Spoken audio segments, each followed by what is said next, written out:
Oke, Pak, silakan. Baik, Silakan, Pak. baik, Ya, ya. baik. Bismillahirrahmanirrahim. Assalamualaikum warahmatullahi wabarakatuh. Yang saya hormati Pak Ketum tadi yang telah membuka kegiatan ini. Yang saya hormati para guru besar, wabil khusus Prof. Sukman dan Prof. Bambang yang dulu ikut berjuang memberikan keterangan ahli dalam proses persidangan, dan juga tuan rumah Pak Hadi, YouTuber. Sangka ternyata jadi YouTuber itu bisa, jangan sampai lupa nyuntik ya dok. Karena jadi YouTuber kadang-kadang teman saya jadi YouTuber tuh sampai sibuk sekali dia cari konten gitu. Karena memang bukan hal yang mudah ternyata jadi YouTuber. Ya. Katanya ada sekolahnya di Eropa, ada sekolahnya menjadi konten kreator itu seperti itu. Mohon izin Bapak Ibu sekalian, pada kesempatan ini saya memohon izin untuk pertama tadi ke Pak Hadi karena saya harus ke bandara dini hari ini, mengakibatkan tidak bisa ikut lama dalam kegiatan ini, tapi mudah-mudahan tetap membawa manfaat. Ada beberapa hal yang akan saya sampaikan, mudah-mudahan tidak terlalu lama, yang pada pokoknya saya membahas secara spesifik sebagai akademisi saja ya, sebagai akademisi, bahwa bagaimana pendekatan KKI saat ini khususnya pasca putusan PK PK nomor 128 tahun 2022. Ada beberapa hal yang penting saat ini tentang isu hukum berkaitan dengan KKI. Bapak Ibu sekalian yang saya hormati, ada 3 hal isu hukum yang menarik hingga saat ini berkaitan dengan KKI. Mungkin tidak hanya berkaitan dengan pengangkatan anggota KKI yang telah dipersoalkan hukum dan memiliki keputusan, kita masih menunggu putusannya, tetapi ada juga tindakan-tindakan lanjutan yang perlu mendapatkan perhatian secara umum. Karena mungkin banyak yang tidak mengetahui dari segi hukum, dan tugas para sarjana hukum adalah memberikan penjelasan dari segi hukum dan apa itu dampaknya. Ada 3 isu. Pertama adalah persoalan yang saya sebut persoalan hulu. Persoalan hulunya ialah bagaimana apabila pengangkatan anggota KKI ternyata bertentangan dengan praktik kedokteran. Nah, dalam perjalanan waktu ternyata kita bisa merasakan kalau pengangkatan anggota KKI ini tidak sesuai dengan undang-undang, maka bisa membawa persoalan-persoalan bawaan. Nah, 2 isu hukum lainnya ialah bagaimana ketika tindakan-tindakan yang dilakukan oleh KKI ternyata bertentangan dengan prinsip good governance. Suka atau tidak suka, Konsil Kedokteran Indonesia diangkat melalui Kepres dengan postur kelembagaan yang luar biasa. Dia harus menjamin mutu pelayanan kesehatan masyarakat dan dia harus independen. Nah, bagaimana kalau tindakannya itu bertentangan dengan good governance? Nah, itu menjadi isu yang berkembang saat ini. Dan yang ketiga ialah bagaimana apabila lembaga yang harusnya independen, otonom, mandiri tersebut, karena pengangkatan anggotanya itu bermasalah, berdampak kepada penggunaan wewenang yang dimilikinya dengan jelek. Dalam bahasa Belanda itu biasa dikenal dengan willekeur, atau yang dimaknai sebagai sewenang-wenang atau pencampur adukan wewenang. Misalnya kalau itu berkaitan dengan pemberian STR. Nah, 3 isu ini menjadi isu yang kemudian berkembang, yang kemudian perlu mendapatkan penjelasan dari segi hukum dan bagaimana akibatnya bagi KKI maupun para anggotanya. Kalau berkaitan dengan pengangkatan yang dipersoalkan dari segi hukum, mungkin paparan saya pernah dipaparkan sebelumnya pada kegiatan yang lain ketika pasca informasi pasca putusan PK ini terbit tanggal 18 Agustus. Jadi kembali izin saya untuk mengulang paparan gambaran yang ini karena terkait dengan pengangkatan anggota KKI secara hukum itu sudah pada titik akhir, yaitu sudah ada putusan PK. Sebenarnya 5 organisasi yang mengajukan upaya hukum ini itu mengajukan 2 upaya hukum. Yang satu upaya hukum terhadap pengangkatan, yang satu melakukan upaya hukum terhadap peraturan Menteri Kesehatan ketika itu. Nah, yang menghasilkan outcome dua-duanya adalah dua-duanya alhamdulillah menang. Artinya 5 organisasi profesi yang bergabung, 5-limanya itu menang, tetapi membutuhkan waktu yang tidak sebentar. Karena upaya hukum sudah dilakukan sejak bulan November tahun 2020. Nah, terhadap perkara atau persoalan hukum pengangkatan anggota KKI yang dianggap bermasalah, mengapa dianggap bermasalah? Karena prosedur pengangkatannya itu bertentangan dengan praktik kedokteran. Kenapa prosedurnya itu bertentangan? Karena ada prosedur yang dibentuk oleh menteri melalui peraturan, di mana prosedurnya itu juga bertentangan dengan undang-undang.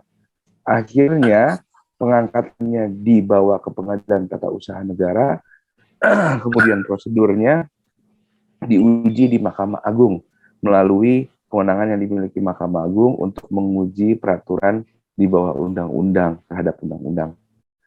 Dan dalam proses PT UN ini, para 5 organisasi profesi tersebut kalah 2 kali, yaitu di tingkat pertama, itu yang diputus pada tanggal 3 Juni tahun 2021, dan kalah pada tanggal 19 Oktober tahun 2021.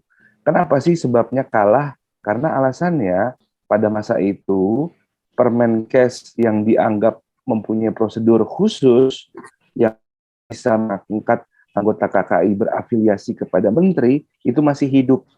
Hingga pada akhirnya pada tanggal 6 April yang kemudian diterima secara hukum oleh para pihak, itu tanggal 31 Januari 2022, itu diterima yang menyatakan bahwa PK kita, judicial review kita dikabulkan. Artinya Permenkes nomor 81 tahun 2019 itu batal. Jadi di kemudian hari, kalau ada yang sama seperti ini prosesnya, maka bertentangan dengan undang-undang yang Permenkesnya pun sudah batal. Nah, oleh karena itu, upaya hukum yang dilakukan oleh 5 organisasi profesi tersebut adalah mengajukan PK. PK itu adalah peninjauan kembali. Banyak pertanyaan ketika itu, kenapa tidak melalui kasasi dulu? Kenapa nggak harus kasasi dulu baru ke PK, langsung ke PK? Karena alasannya kita akan buang-buang waktu. Karena kalau harus kasasi dulu, keadaan hukumnya belum berubah. Tapi kalau kita sudah mendapatkan putusan yang menguntungkan kita, maka kita langsung mengajukan PK. Sesuai dengan Undang-Undang Mahkamah Agung, maka bisa langsung mengajukan PK. Dalam keadaan yang demikian itu, Bapak Ibu yang saya hormati, akhirnya kita melakukan berbagai upaya hukum yang dilakukan. Dan salah satunya adalah PK dengan membawa bukti putusan Mahkamah Agung sendiri pada tanggal 10 Februari tahun 2022 dan sudah putus tanggal 18 Agustus tahun 2022.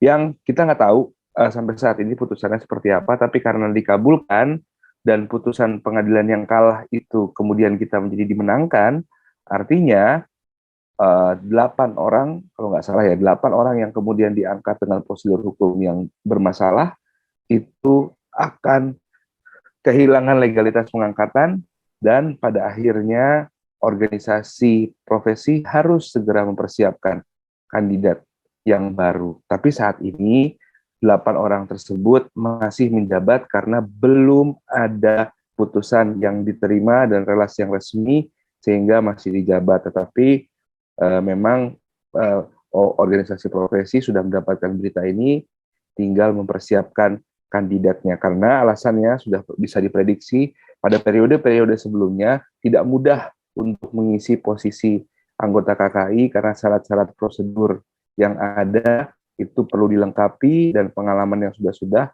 itu bahkan bisa bolak-balik berkali-kali. Lalu isu yang kedua, isu yang kedua ialah bagaimana ketika anggota yang diangkat itu tidak merepresentasikan OP.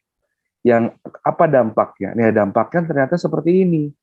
Dampaknya ialah ada harapan bahwa KKI itu adalah lembaga otonom, mandiri, non-struktural, dan bersifat independen. Ini dikemukakan dalam Undang-Undang Praktik Kedokteran. Di dalamnya KKI mempunyai fungsi-fungsi yang krusial, salah satunya mulai dari pengaturan, penetapan, pengesahan penetapan, hingga pembinaan dokter dan dokter gigi dalam rangka meningkatkan mutu pelayanan medis.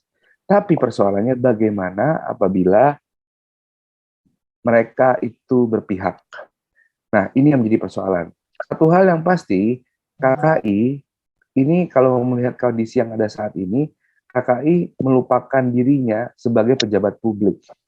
Pejabat publik artinya tunduk kepada Undang-Undang 30 tahun 2014, di mana dia harus melepaskan semua pendekatan pribadi yang melekat maupun afiliasinya. Karena fungsi pelayanan publik yang punya dampak kepada mutu pelayanan medis.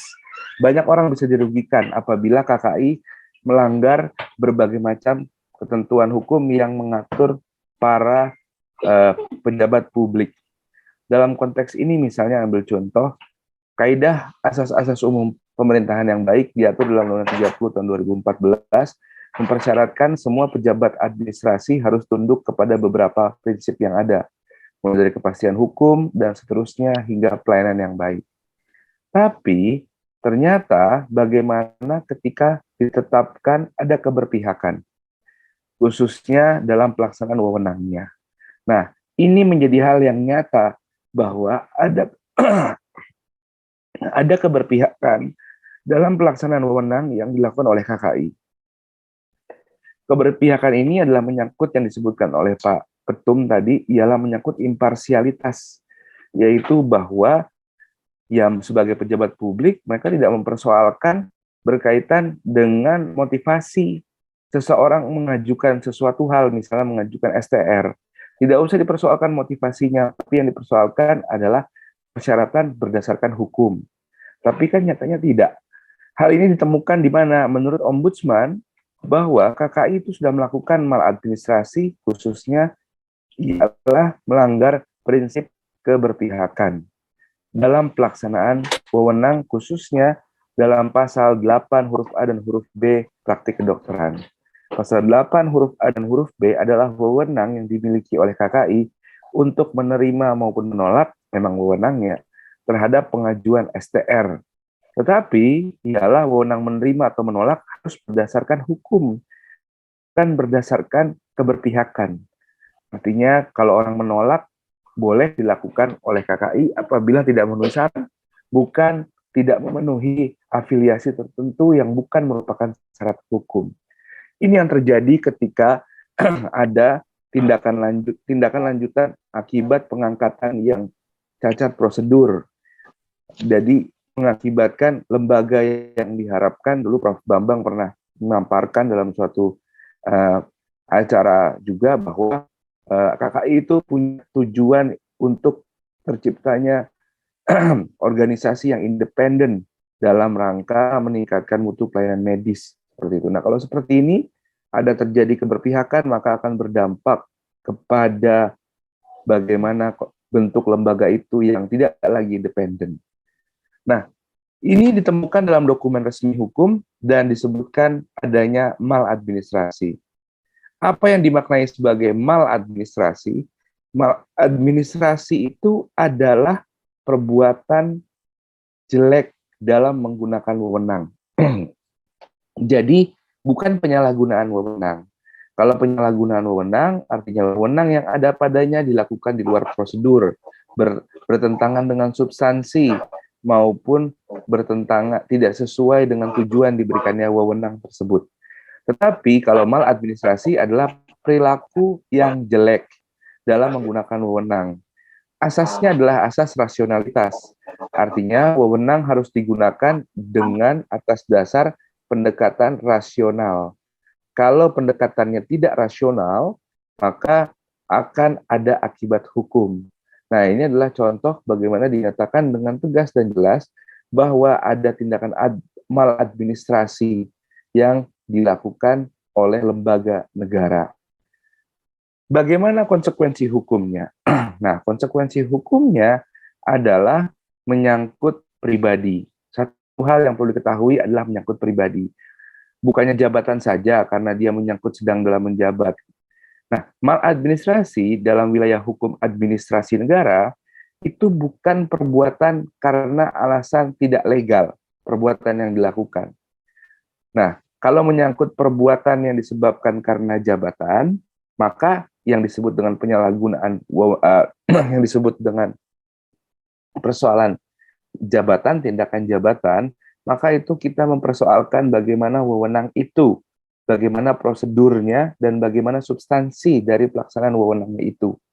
Hingga pada akhirnya sanksinya ada di wilayah administrasi maupun perdata saja, seperti itu. Sehingga kalau kasus pengangkatan anggota KKI oleh presiden, para 5 organisasi profesi itu bukan sedang meminta tanggung jawab pribadinya Pak Jokowi, melainkan meminta tanggung jawab jabatan. Sehingga sanksinya bisa administrasi ataupun perdata.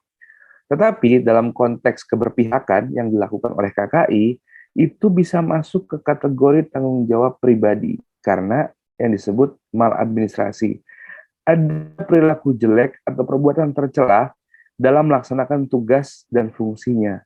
Sehingga secara hukum, perbuatan tersebut dapat dikategorikan perbuatan sewenang-wenang, mencampur adukan kewenangan, atau penyalahgunaan wewenang. Nah, sewenang-wenang atau kemudian pencampur adukan kewenangan itu biasanya alasannya perbuatannya tuh nggak rasionalitas secara hukum. Ya karena nggak suka aja, jadi orang ditolak seperti itu. Nah, karena itu maka kalau kemudian dinyatakan ada perbuatan maladministratif, maka sanksinya bisa 3, bisa administrasi, bisa perdata, bisa pidana. Nah, kalau dalam konteks kerugian keuangan negara, tindak pidana korupsi misalnya, bahkan tidak hanya administrasi, tapi dapat dilekatkan dengan pidana. Nah, ini menjadi persoalan.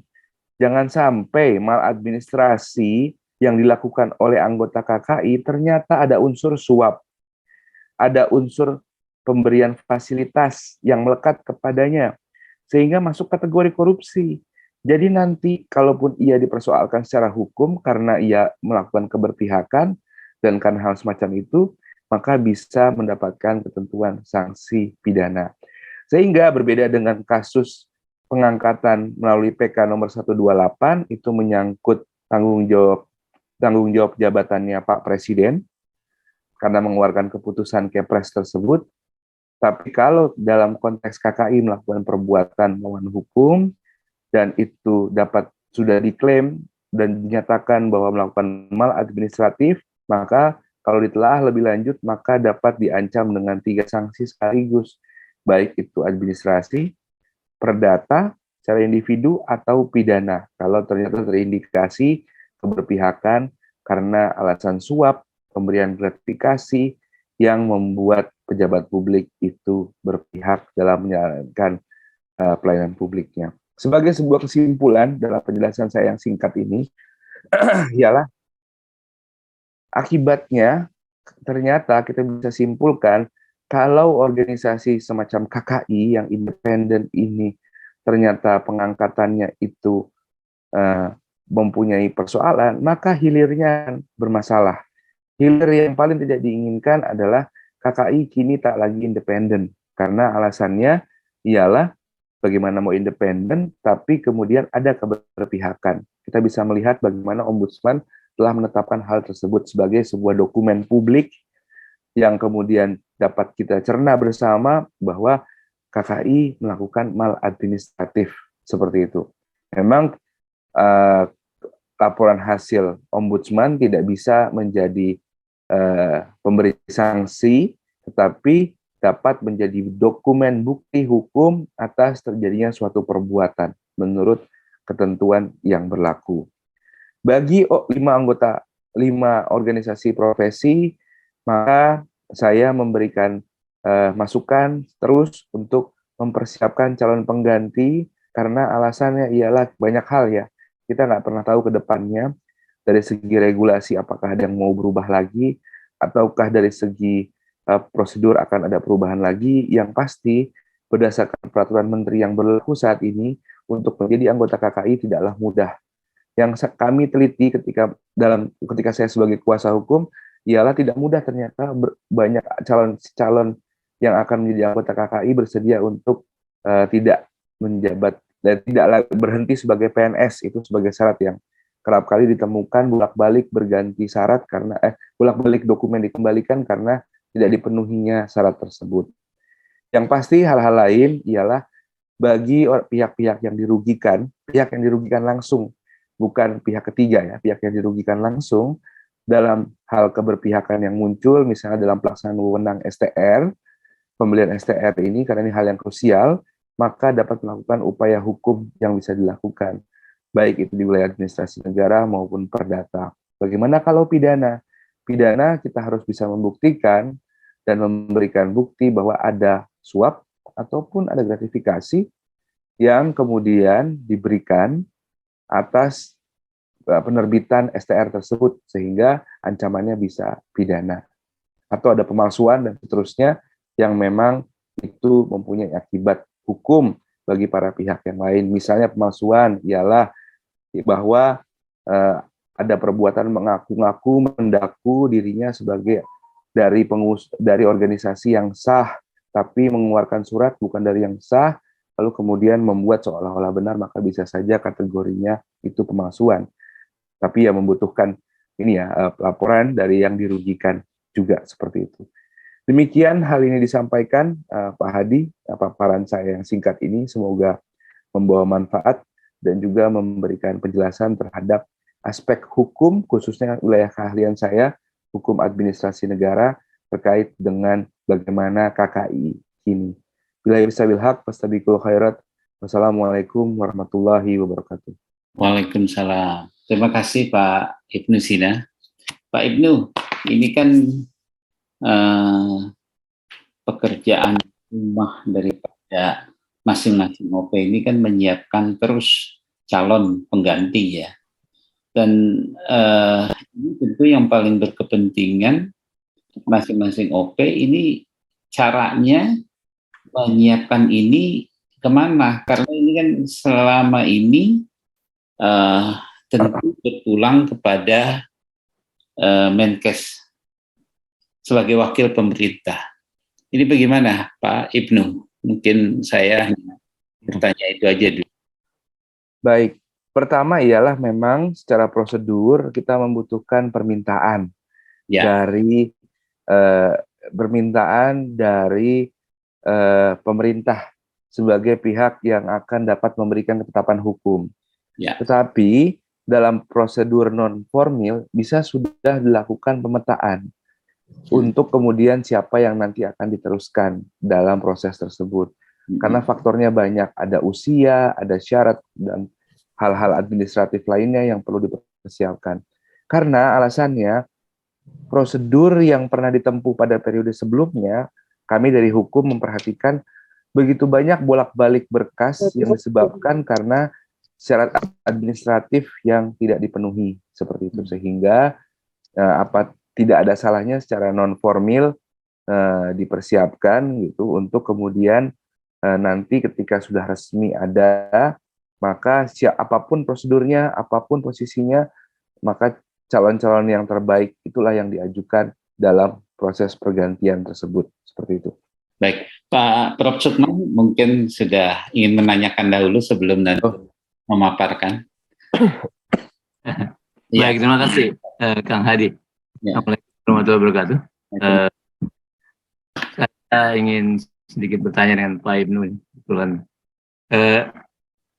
Kita tahu bahwa Kepres itu yang menetapkan anggota-anggota KKI berdasarkan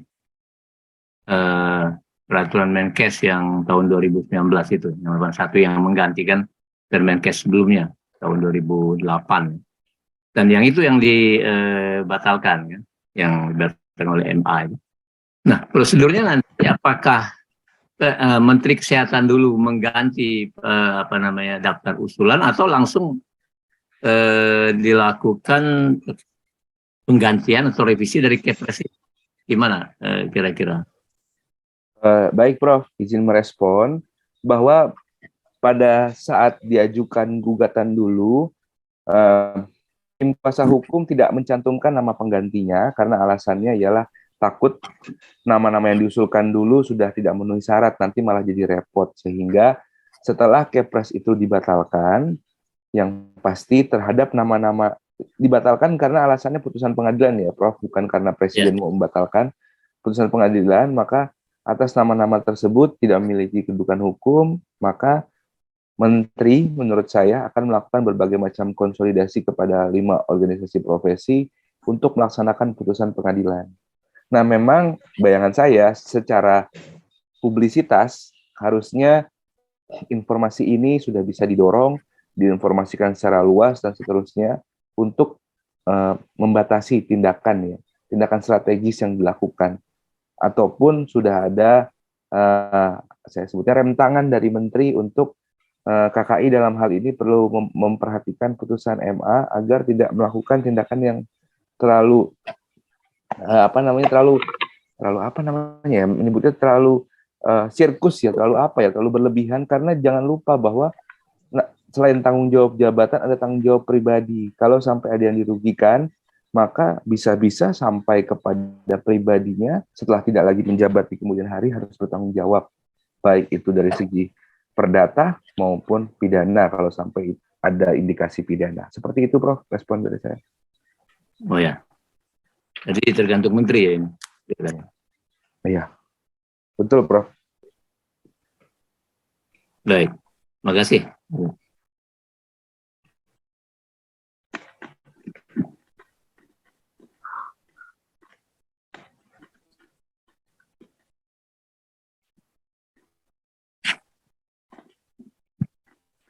Suaranya termute Pak Hadi. Baik, terima kasih Prof. Sukman. Mungkin dari Prof. Bambang, Prof. Minaldi, atau Dr. Wawang ada yang ingin menambahkan pertanyaan dari Prof. Sukman kepada Pak Ibnu? Boleh saya. Kang Wawang, Izin. Dr. Wawang. Ya, jadi terima kasih. Assalamualaikum warahmatullahi wabarakatuh. Saya ingin bertanya Pak Ibnu, kalau misalnya ini ada pengusulan, ya kemudian pengusulan pasti perlu waktu, ya diseleksi di Kementerian Kesehatan, masuk ke Seknek, dan baru ke Presiden, turun lagi gitu kan, terus sampai pelantikan itu pasti perlu waktu. Nah, selama ini diusulkan, kemudian apakah KKI masih legal yang sekarang itu untuk menerbitkan, bisa menandatangani STR misalnya dan sebagainya. Jadi ada jeda waktu. Terima kasih. Ya, lanjut. Baik, yang pasti Pak, kalau nanti putusannya sudah terbit, maka sejak saat putusan tersebut terbit dan diterima oleh masing-masing pihak, maka otomatis langsung berlaku terhadapnya. Seperti itu. Sekarang kalau yang bersangkutan masih melakukan tindakan-tindakan hukum atas nama jabatan, ya maka itu menjadi persoalan. Nah, Presiden bisa tidak menerbitkan SK pemberhentian dan sebagainya, maka jawabannya bisa kemudian sesegera setelah itu menerbitkan SK pemberhentian, tapi yang pasti dengan masa jabatan yang ada, nampaknya tidak perlu terlalu lama untuk mengganti para pihak tersebut, karena alasannya dasar negara mengeluarkan keuangan negara dan hak keuangan terhadap para jabatan-jabatan tersebut yang sudah dinyatakan oleh Mahkamah Agung tidak lagi sah, maka kan tidak ada Pak. Jadi harus segera diganti. Seperti itu. Jadi maksud saya begini Pak. Jadi kan ada jeda waktu tuh, sementara STR bisa saja jadi numpuk begitu. Orang menunggu untuk pengesahan STR oleh Konsil Kedokteran untuk kedokteran dan Konsil Kedokteran Gigi untuk kedokteran gigi. Jadi kan bisa numpuk, jadi bisa ada satu kekosongan ya, di mana orang itu STR-nya habis, tapi nggak bisa praktek karena belum tanda tangan nih, karena ini sudah berhenti dulu. Padahal untuk yang baru dia akan memerlukan waktu, itu maksud saya. Kalau itu pasti Pak. Jadi kalau memang pejabat yang tidak berwenang, maka harus ada pemilihan ketua dulu yang dapat menetapkan, karena kan 8 orang keluar tidak menutup organisasi KKI karena alasannya masih ada sisanya yang masih ada. Jadi bisa ditunjuk pelaksana tugas sementara. Tapi yang pasti kalau belum ada pergantian ya maka tidak bisa proses STR. Itu biasa Pak, hukum transisi seperti itu. Baik, terima kasih. Mungkin nanti takutnya konsultan hukum produknya nggak bagus kali ya Pak Wawan ya. Ya, betul. Ya, baik. Prof Bambang, Prof Menaldi ada ini pertanyaan atau masukan sebelum Prof Sukman? Oke, mungkin cukup kali ya. Prof Menaldi? Oke. Belum, Pak.